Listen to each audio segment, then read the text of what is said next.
makhluk-makhluknya itu, menciptakan alam semesta, manusia, malaikat, jin, iblis, setan, pohon, batu-batu, materi, dan semuanya dengan ekosistemnya, lengkap dengan sunnahnya, syariatnya.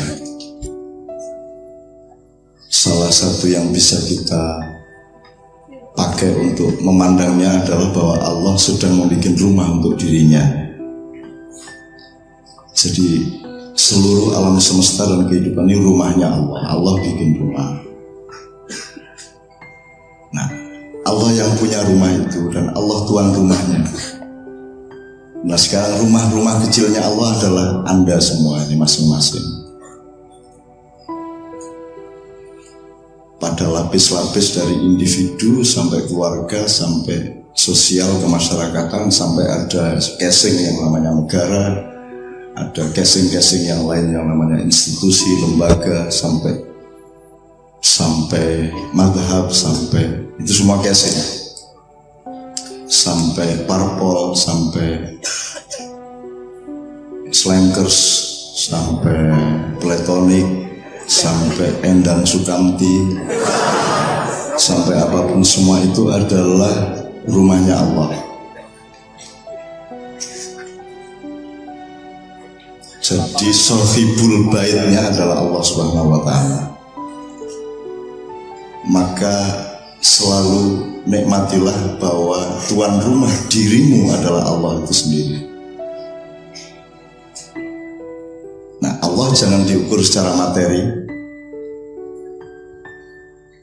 Artinya Allah itu bisa begitu dekat dan lebih dekat dari atau dengan urat lehermu. Bahkan ia lebih dekat daripada dekat itu sendiri. Ia lebih satu daripada satu itu sendiri, dan ia lebih tunggal dari tunggal itu sendiri. Maka jangan pernah melewati hari dan malam, pagi dan sore tanpa peristiwa menunggal dengan Allah Subhanahu wa ta'ala. Jadi sohibu baiti dengan seluruh kalimatnya yang Anda bisa pelajari itu kesadaran yang terus menerus bahwa sohibul baiti awakmu ya Gusti Allah dhewe. Itu kowe ya, kowe ora melu gawe ya. Anda ndak ikut bikin rambutnya, rambut Anda ndak ikut bikin gawe lambe sing manis kayak ya ora iso gawe dhewe. Nah, ini pertama. Jadi Allah tuan rumahnya. Bawalah kesadaran ini ke setiap langkah di mana Anda melakukan sesuatu, nyambut gawe, sekolah, moco.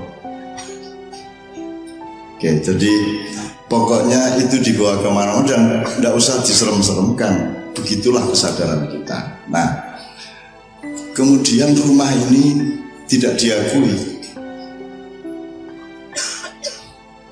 Artinya manusia kalau tidak mengetahui dan tidak mengakui bahwa engkau adalah kalian dan alam semesta adalah rumahnya Allah, maka akan terjadi masalah dengan tuan rumahnya.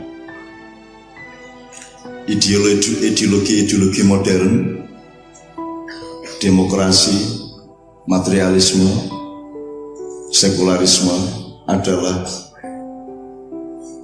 satu tindakan yang tidak mengakui rumah Allah, sehingga dia mengusir Allah dari rumahnya sendiri, sehingga Allah kemudian dijadikan satpam.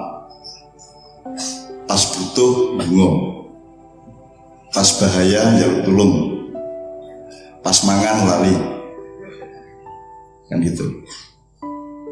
Nah, ini eksplorasi pemaknaannya monggo. Ini pintu saja yang saya bukakan. Nomor 2, kalau urusannya dengan kita dan alam semesta yang ini, itu wajib dan pasti bahwa kalau ada Allah ya ada Rasulullah. Terus kalau tidak ada Rasulullah, kenapa ada kita? Untuk apa ada kita kalau nggak ada Rasulullah? Bersama Allah terserah. Allah itu, Rasulullah itu bersama apa di dalam, apa gandeng, apa bareng, apa monggo lah. Apa gula setangkep monggo lah. Loro-loro ning atunggil monggo terserah. Itu kita tidak akan mampu merumuskannya karena beliau tidak bisa dirumuskan oleh setiap kata yang disepakati oleh manusia. Tapi pokoknya untuk urusan hidup yang sekarang ini, ada planet, ada galaksi, ada bumi, ada hutan, ada Anda, ada tol laut, ada kereta cepat, ada segala macam itu harus ada Muhammad. Sebab semua ini tidak diciptakan kalau Allah tidak menciptakan Muhammad terlebih dahulu. Laulaka ya Muhammad lan akhluka hadzal aflak. Kalau tidak karena aku menciptakan engkau ya Muhammad, maka aku rasa-rasen ketinggal liang. Kan gitu. Baru dengar sekarang ya Allah rasa-rasen.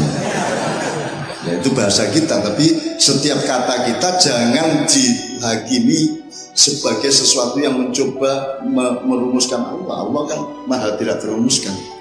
Laisa kamitslihi syai'un tamkino yang apa tang kena kiniro. Jadi kalau saya ngomong itu mengsimbolik X dan A mengenai Allah itu. X dan A itu lembaran uang, bukan kekayaannya sesungguhnya. Ngerti ya? Ngerti bedanya duit kalau kekayaan. Duit itu cuma tanda, ketak itu apa? Kupon, uang itu cuma kupon. Jadi kalau ingin menggandakan jangan ketak.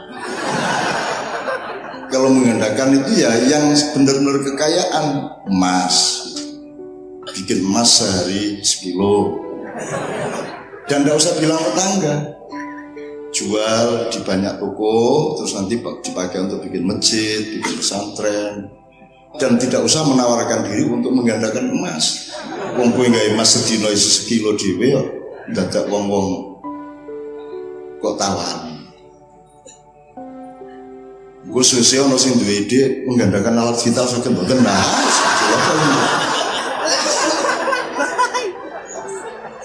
Cilaka. Siji wis angel angon. Dobel-dobel. Apa siji mengarep siji memburi pokoknya. Juga angel ada ya.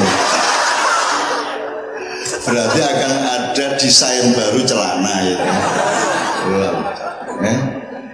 Ya nek ning gunung, anak ning bathuk. Imajinasine rasa dilawan nek bayu kuwi. Bayangke ning bathuk le angel piye. Dadi topine ngene. Yo bayu Allah. Atus helme piye ya ta? Le serbanan piye wae goblok barang terus piye? Apa diuntur-untur dhuwur ae. Anak tenan nek dilepokke kupluk, buru ketek ning mall ketemu cah wedok kupluke copot.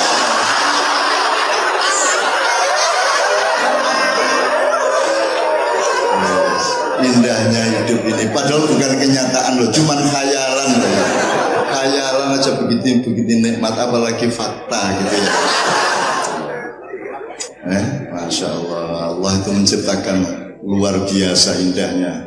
Jadi kalau orang hidup tidak berorientasi kepada keindahan, dia tidak akan pernah cukup apapun saja yang dia dapatkan. Mau korupsi berapapun, mau kaya seberapapun, mau setomi maupun sewinata, mau sejemes maupun seriadi, maupun tidak akan pernah cukup.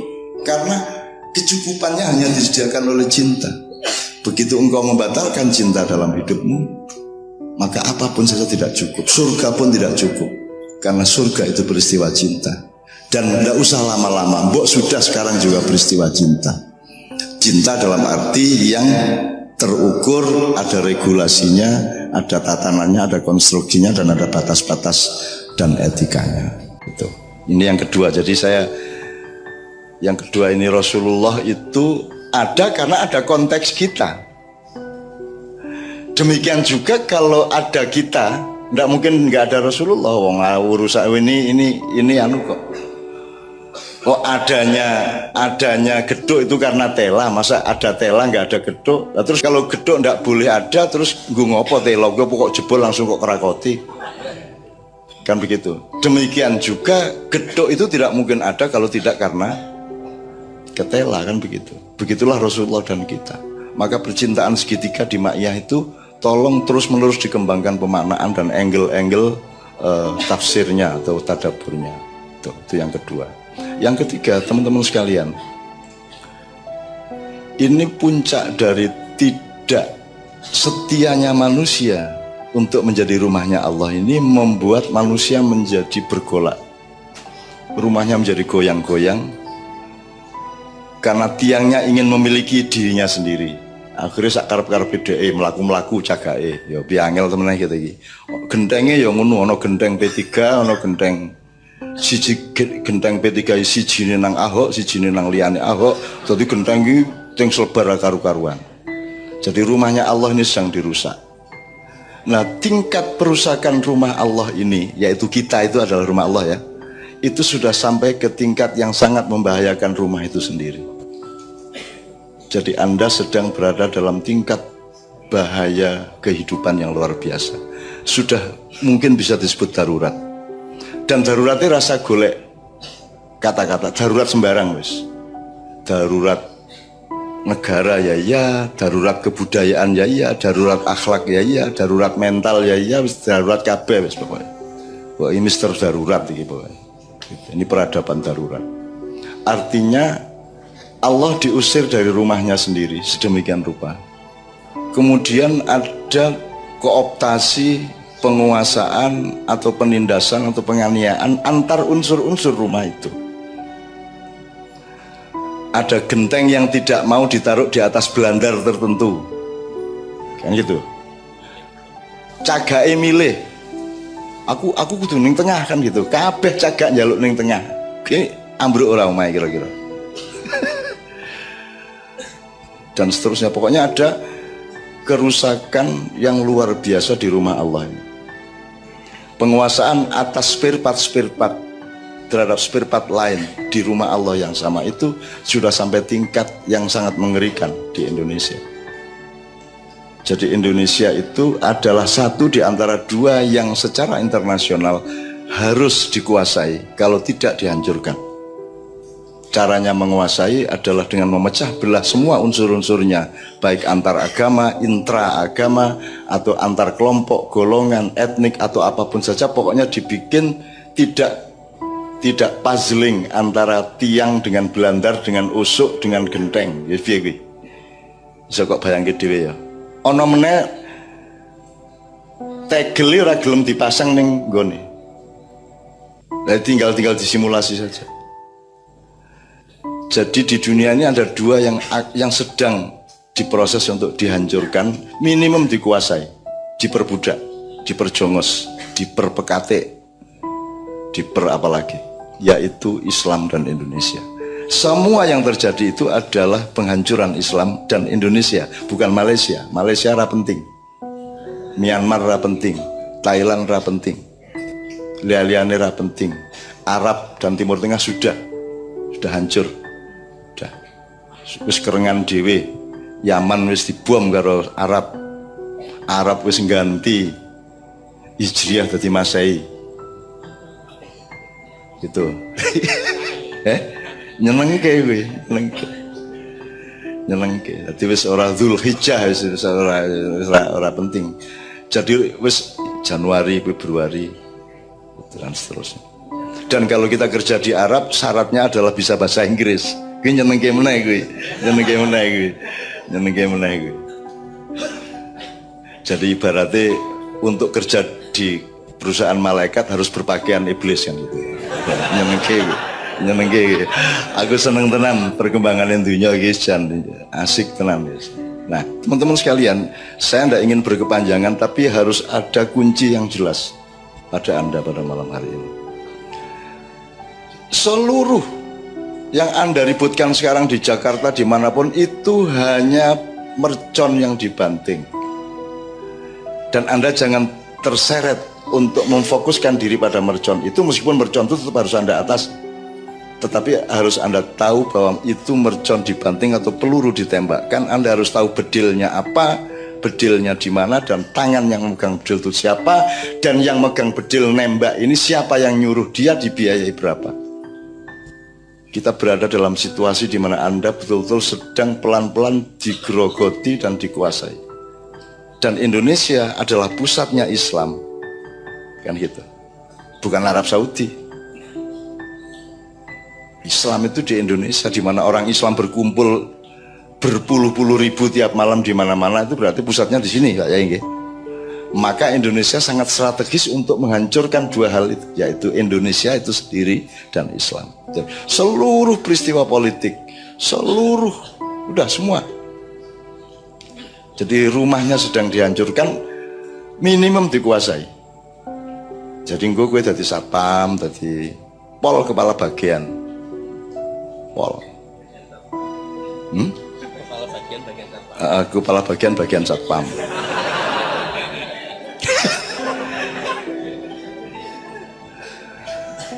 Mungkin suatu hari gemah ripah loh jinawi neng kowe meng dadi buruh. Suatu hari pertanian akan moncer. Ini belok sedikit ya. Kan Pak Muzamil sudah bilang bahwa profesi dalam Islam itu ziro'ah, kedua sona'ah, ketiga tijarah. Pertanian, bercocok tanam, terus produksi, teknologi, terus nomor 3 perdagangan. Ini kata Pak Muzamil bukan wa tapi thumma. Jadi ini sebuah sistem nilai, ketiga-tiganya ini di dalam satu satuan ekosistem yang tidak boleh dipecah-pecah. Tidak boleh Anda bertani tanpa memikirkan perdagangan hasil pertanian, kan gitu. Anda tidak boleh bertani tanpa memikirkan teknologi pertanian. Jadi ojo meng nandur pari tok, ora ngerti nutu pari dadi beras, ora ngerti ngeliwet beras dadi sego, dan seterusnya, multi kreativitasnya. Cuman orang yang di tengah ini, yaitu yang di sona'ah, itu tidak pernah berpikir untuk membuat sesuatu dengan orientasi asal usul ziro'ah. Ngerti maksudnya? Mereka tidak bersyukur bahwa manusia hidup itu nomor satu primadonanya dan yang menghidupi semua umat manusia di dunia adalah petani.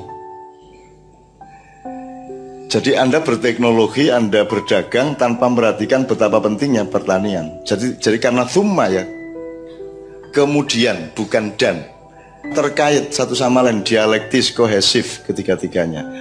Ya. Yang sekarang terjadi adalah orang berdagang tanpa mengingat teknologinya, orang berteknologi tanpa mengingat pertaniannya, demikian juga sebaliknya. Jadi ilmu modern sama sekali tidak pernah mencapai pemahaman mengenai ekosistem ini, dan Islam yang memperkenalkannya sebenarnya. Dan Islam dianggap yang paling ketinggalan zaman, yang paling dibodoh-bodohkan, paling diejek-ejek, direndahkan, diludah-ludahi habis-habisan, dan sudah terang-terangan Islam di Indonesia akan dihancurkan oleh orang-orang yang kita sayangi dan saya lindungi selama ini, oleh orang-orang yang selama ini kalau ada apa-apa berlindung ke kita. Kalau kita melindungi, kita jadi orang baik. Kalau kita tidak melindungi, kita jadi rasis dan pelaku SARA. Kalau mayoritas, salah satu dari mayoritas menjadi presiden, itu berarti diktator mayoritas. Jadi selama mayoritas masih jadi pemimpin tertinggi, maka itu disebut diktator. Itu berarti belum demokrasi. Demokrasi nek wis minoritas dadi kuwi demokrasi. Kuwi utekmu digrowakke kaya ngono kuwi. Gitu. Ya. Jadi sarafmu digunting-gunting ya. Gadukan-gadukane dirubah dan seterusnya. Contohnya sangat banyak. Kalau orang Islam bunuh satu orang aja yang non-Islam, wah itu sak dunya, dan memperhinakan Islam habis-habisan. Tapi kalau orang Islam di Rohingya, di Palestina, dibom beratus-ratus, beribu-ribu, itu kebaikan. Karena Islam memang agama yang harus dilarang, kan begitu. Tidak pernah orang Islam demo dan menuntut supaya ada larangan terhadap Buddha, Hindu, Kristen, Konghucu, Gatholoco, Dharma Gandul, tidak pernah. Mungkin kita tidak setuju, tapi kita tidak pernah menuntut siapapun agar itu semua dibubarkan.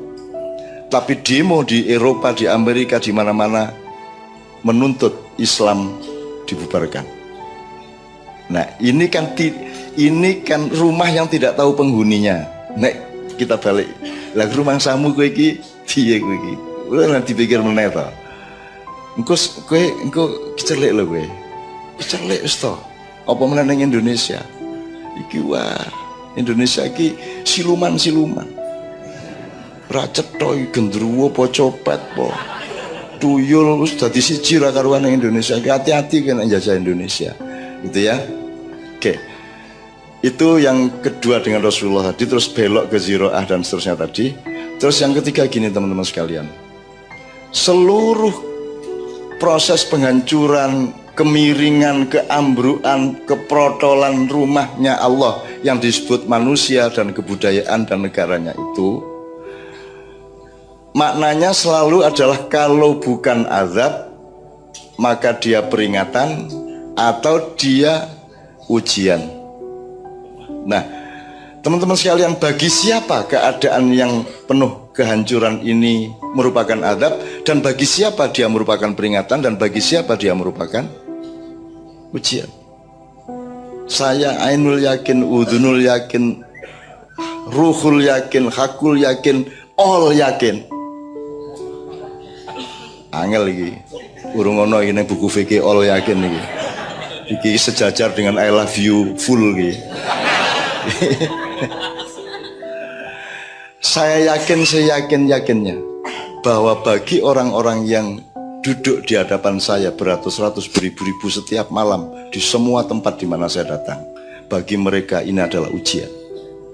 Ini bukan hukuman untuk Anda, ini bukan peringatan untuk Anda, ini ujian bagi Anda, karena Anda akan ditawari Allah untuk naik tingkat, naik derajat, naik kekuatan, naik pewarisan, dan naik segala-galanya. Anda akan diwarisi oleh kekuatan Allah. Wa nuridu annamunna alal ladzina istud'ifu fil ard wa naj'aluhum a'immah wa naj'aluhumul warithun. Dan aku berjanji, kata Allah, kami, bukan aku ya. Nah, nanti belok dikit, kok kami piye? Kami berjanji untuk menolong orang-orang yang dilemahkan, dianiaya, ditindas, dihina, dipelekoto, disio-sio, disingkang-singkang di muka bumi, fil'at. Wa naj'aluhum a'immah, mereka kami janjikan untuk akan kami angkat menjadi pemimpin-pemimpin di masa yang akan datang, dan akan mendapatkan warisan dari kekuatan Allah Subhanahu wa taala.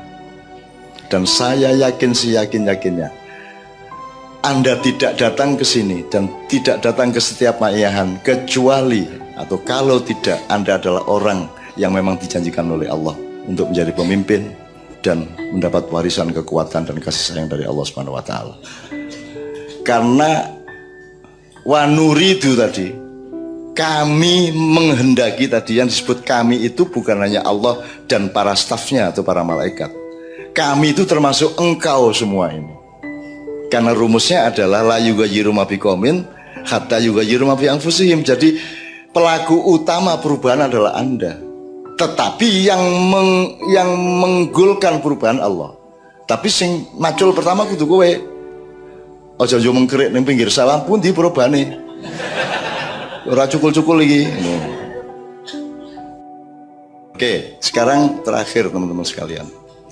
Dari seluruh rumah yang dirusak tadi, rumah Allah yang dirusak, di mana Allahnya diusir, barang siapa menomorduakan Allah di dalam dirinya, maka dia mengusir Allah dari rumahnya sendiri. Kan begitu rumusnya, kan ngono kuwi. Barang siapa melakukan sidang kabinet tidak ingat Allah, berarti Allah diusir dari rumahnya. Betul enggak? Barang siapa membuat undang-undang tidak mempertimbangkan kemaslahatan yang dianjurkan oleh Allah, maka berarti orang itu dan kelompok itu mengusir Allah dari rumahnya. Gedung DPR adalah rumah Allah, istana adalah rumah Allah, di mana-mana adalah rumah Allah, kan gitu. Jadi teman-teman sekalian, semua yang saya omongkan tadi itu kan doa dan harapan saya dan keyakinan saya tentang Anda. Ini benar-benar, karena Anda ini bukan anak Indonesia. Anda ini anak-anak para malaikat yang disuruh Allah untuk menciptakan kaumun akhir. Anda adalah kaumun akhir, kaum yang baru, generasi yang orisinal, yang baru, yang tidak nganut sama bapak-bapaknya dan kecewa sama generasi sebelumnya. Dan Anda menciptakan kesolehan Anda dengan ide-ide Anda sendiri dan kembali kepada Al-Quran serta berdasarkan datangnya kopi di cangkir. Apa hubungannya? Ya, sak ketemu nih pokoknya. Oh, anak kopi saut kopi. Aku Oke, teman-teman sekalian, untuk sementara seperti itu.